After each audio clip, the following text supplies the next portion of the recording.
சித்துப்பகல் கிச்சனுக்கு வணக்கம் ஃப்ரெண்ட்ஸ். இன்றைக்கி நம்ம பார்க்க போகிறது சோயா இட்லி எப்படி பண்ணுறது அப்படின்றத பார்க்கலாம். அதுக்கு நான் சோயா வந்து ஒரு 200 கிராம் எடுத்து நைட்டே ஒரு 8 ஹவர்ஸ் கிட்ட ஊற வச்சுருக்கேன். ஸோ இப்போ காலையில் எந்திரிச்சோடனே இந்த இட்லியை வந்து சீக்கிரமாக நம்ம வந்து செஞ்சிடலாம். ஸோ ஊற வச்ச சோயாவை வந்து என்ன பண்ணலாம் அப்படின்னா வந்து நல்லா வந்து மிக்ஸி ஜாரில் போட்டு அரைச்சி எடுத்துக்கலாம். நீங்கள் கிரைண்டரில் போட்டு அரைச்சி எடுத்தாலும் எடுத்துக்கலாம். நீங்கள் மிக்ஸியில் போட்டுறீங்க அப்படின்னா கொஞ்சம் ஐஸ் வாட்டர் ஊற்றி எடுங்க. அப்போ தான் உங்களுக்கு இட்லி மாவு வந்து கெட்டியாக வந்து நல்லா வந்து சூடாக வராமல் நல்லா கூலாக வரும். சூப்பராக இருக்கும் இட்லியும் சாஃப்டாக.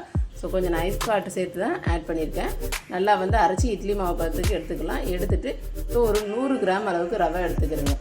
ஸோ அந்த ரவையை வந்து தண்ணியை விட்டு நல்லா வந்து கலக்கி எடுத்துகிட்டு அது கூடவே வந்து நம்ம எடுத்து வச்சுருக்க இந்த சோயாவை அரைச்சி வச்சுருக்கோம். ஸோ அதை வந்து ஒன்றா போட்டு ரெண்டையும் வந்து ஒன்றா கலக்கிக்கலாம்.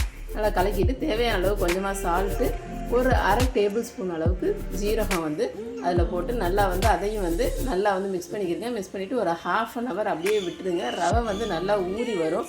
ஊறி வந்ததுக்கப்புறம் நம்ம பண்ணோன்னா ரொம்பவே சூப்பராக இருக்கும், டேஸ்டியாக இருக்கும்.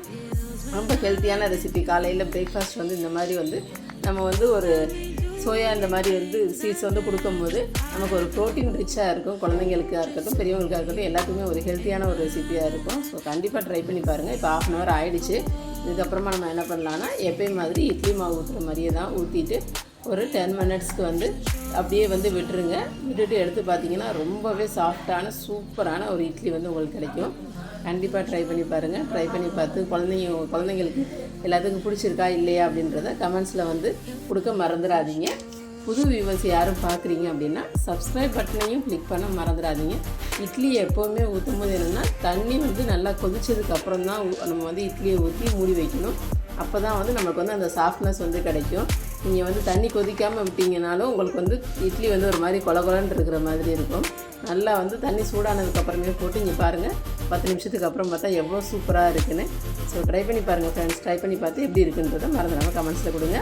சப்ஸ்கிரைப் பட்டனை கிளிக் பண்ண மறந்துடாதீங்க புது வியூவர்ஸ். Thank you friends. இதே மாதிரி இன்னொரு நல்ல வீடியோட நான் உங்களை வந்து பார்க்குறேன். ரொம்பவே சாஃப்டான ஸ்பான்ச்சியான இட்லி ட்ரை பண்ணி பாருங்கள். Thank you friends. Bye friends.